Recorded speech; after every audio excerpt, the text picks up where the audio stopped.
Hey, everybody, and welcome back for another deep dive with us. Today we're going to be tackling a topic that's really important. Yeah, It's complicated, too. absolutely.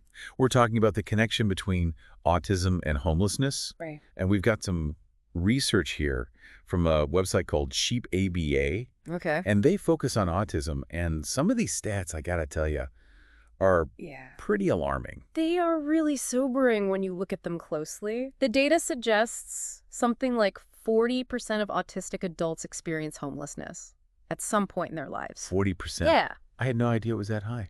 It's a big number compared to the general population, which is about 12%. Right. So, yeah, we're talking about a big difference. So what's going on here? What are the things that are contributing to this? Well, that's the big question, isn't it? And there's not just one simple answer. It's Right. kind of a whole bunch of challenges, both internal and external that come together.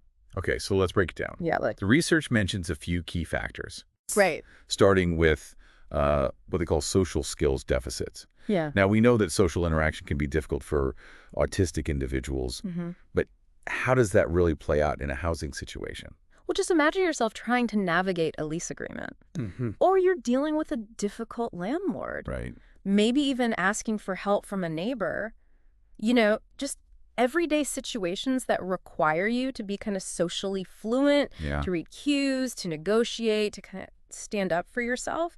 And those things can be very challenging for someone on the spectrum. Makes sense. It's like a barrier that you don't see. Yeah. Even if you have the money to find a place, Right. the social aspect of it just becomes this huge More obstacle. typical. It Okay. can be overwhelming. And then on top of that, we add in executive functioning challenges. Okay, so what does executive functioning mean? I hear that a lot. Right. I'm not sure I really understand what it means in this context. So basically, it refers to the mental processes that help us to plan and to organize and to manage our time. Setting goals, prioritizing tasks, regulating emotions, Okay. adapting to changes that we don't expect. These are things a lot of us just do naturally without thinking about it. Right.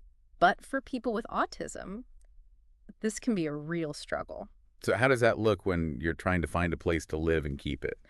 Well, imagine trying to find an apartment. You've got to search listings and schedule viewings, Yeah.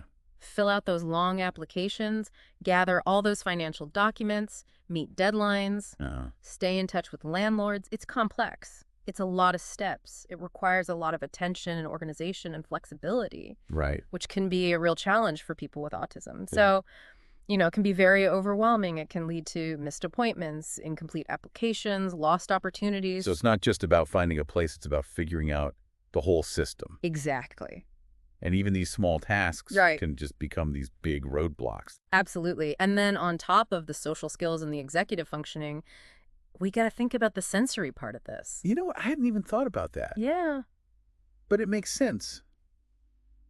It's a little bit annoying to some people. Right. Like a noisy environment or Hmm. flickering fluorescent light. Exactly. That could be just completely debilitating for somebody with sensory sensitivities. Absolutely. Imagine you're in a shelter, it's crowded, you're surrounded by people you don't know, unpredictable noises, Right? or maybe you're trying to focus on filling out complicated paperwork under those bright lights.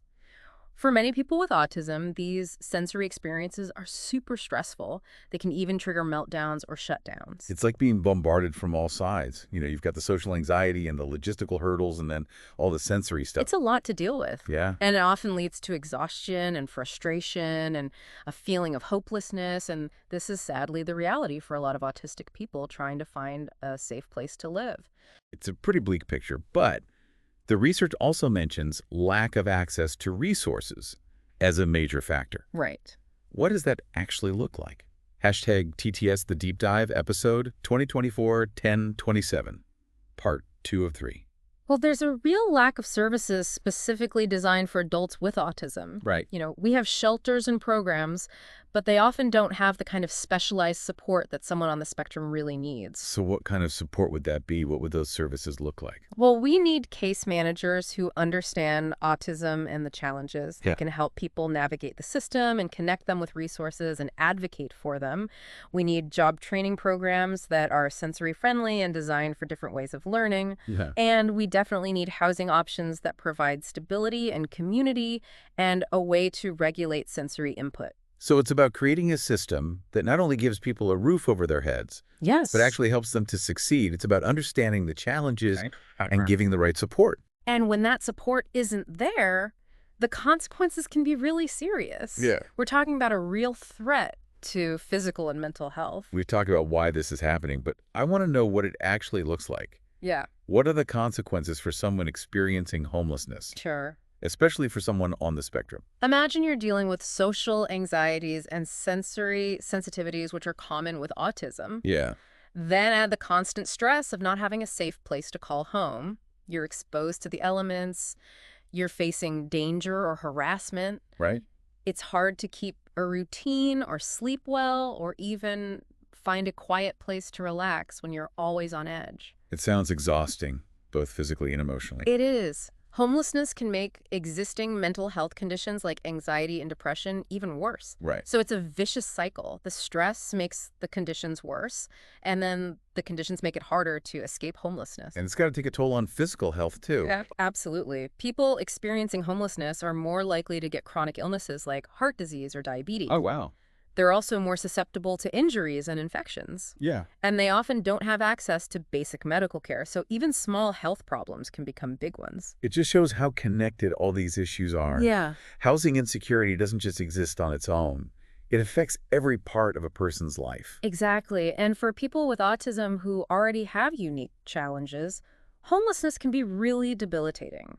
It can lead to social isolation, limited opportunities for work or education, and a lower sense of self-worth.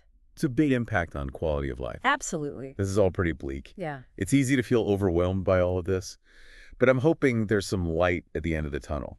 The research does mention solutions, right? Absolutely. That's what we need to remember. It's not all bad news. There are things we can do, and there are people working hard to make a difference. So what are some of the most promising solutions? Well, as we mentioned before, specialized housing programs are really important. Right. Programs designed specifically for the needs of adults with autism, offering not just a place to stay, but wraparound support. Can you give us some examples? What would those programs look like? Sure. Imagine a housing complex where the units are designed to be sensory friendly. Calm colors, soft lighting, minimal noise. Okay. Residents have access to case managers who can help them with life skills, job searches, and navigating social services. And maybe there are common spaces for socializing and connecting with other people who understand autism. That sounds great. Are there programs like that already out there? There are some new models popping up. For instance, there's a program in California that provides permanent supportive housing specifically for autistic adults. Huh? They offer individual apartments, on-site staff, job training, and social activities. Sounds like they're really trying to address every need. Right. Mm. Another good approach is co-housing communities. That's where autistic adults live together in a supportive environment, sharing resources and responsibilities. Interesting. It creates a sense of community and belonging, which is really important for people who may struggle with social isolation. So it's about giving them a sense of belonging Right. and helping them be in charge of their own lives. Yeah. It's not just about having a roof. It's about community. You got it. And beyond housing programs, there's a growing awareness of the need for peer support and mentorship. That makes sense. Who better to understand the challenges than someone who's been through it? Exactly. Connecting autistic individuals with mentors who have had similar experiences can be really powerful. Right. They can offer practical advice, emotional support, and hope. It's like having a guide on the journey, someone who knows the way. Hashtag TTS The Deep Dive, episode 2024, 1027, part 3 of 3. So it sounds like peer support can be really helpful, not just for guidance, but for that sense of community. Absolutely. And you mentioned sensory-friendly environments. How can we make housing more accessible and less overwhelming for people with autism? Yeah, that's really important, and it goes beyond those specialized housing programs. We have to think about sensory-friendly design more broadly. So like what kind of things? Things like adjustable lighting, using materials that dampen sound, having designated quiet spaces in housing developments. We need to educate landlords, too, about the needs of autistic tenants. Right. And encourage them to make those environments more accommodating and predictable. So it's about making changes on a bigger level, Yes. but also giving individuals the tools to advocate for themselves. Exactly. It takes collaboration from everyone, policymakers, housing developers, service providers, and the autistic community, too. And honestly, it requires a change in how we think about autism.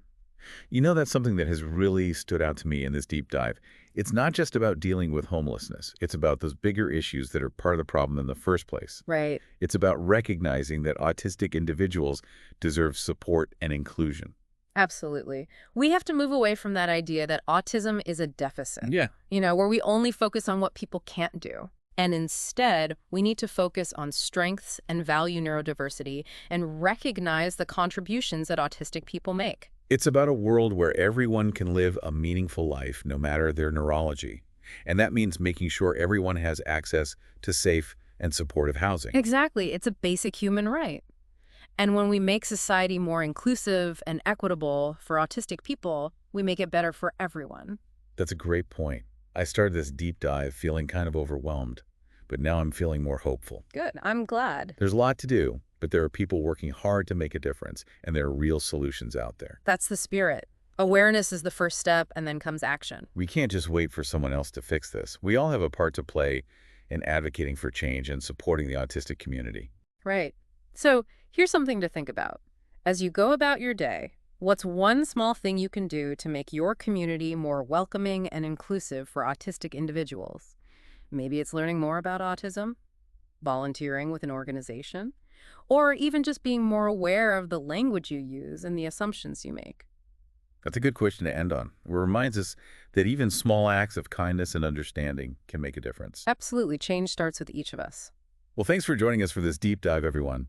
We hope this has made you curious and maybe inspired you to learn more and get involved.